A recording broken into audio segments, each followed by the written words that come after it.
আজ আর্টিসমেন্সের রান্নাঘরে আপনারা রান্না দেখবেন খাস বাঁকুড়ার প্রীতিলতা ব্যানার্জির কাছ থেকে। আজকের রেসিপির নাম হলো টক মিষ্টি ভেটকি। তবে রান্না শুরুর আগে শুনে নিন কিছু কথা প্রীতিলতা ব্যানার্জির কাছ আমি থেকে। প্রীতিলতা। যদিও আমি পেশায় একজন সাংবাদিক এবং সমাজসেবী, তবুও আমি ভালোবাসি রান্না, কিন্তু আমি রান্না করতে পারি না। আজকে অপূর্ব একটা রেসিপি দেখলাম দিদির কাছ থেকে, যেটা শেয়ার করছি সবাইকার সামনে। ওটা একটা হেলদি রেসিপি। রেসিপিটার নাম হচ্ছে সুইট অ্যান্ড সাওয়ার ভেটকি। অবশ্যই এটা আর্টিস্ট মেন্সের পর্দায় বলা ভালো, পর্দায় প্রথম এটাকে শেয়ার করলাম।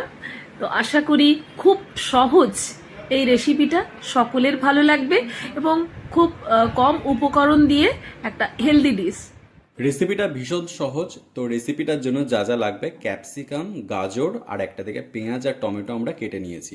তো প্রথমে ভেটকি মাছের পিসগুলোকে এইভাবে ভেজে নিতে হবে। ভেটকি মাছ কিন্তু খুব নরম হয়, তাই সেটা আপনাদেরকে খেয়াল রাখতে হবে।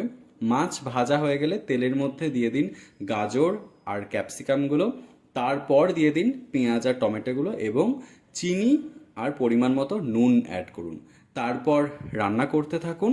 রান্না করতে করতে যখন সবজিগুলো অল্প নরম হয়ে যাবে, তখন এর মধ্যে দিয়ে দিন টমেটোর সস।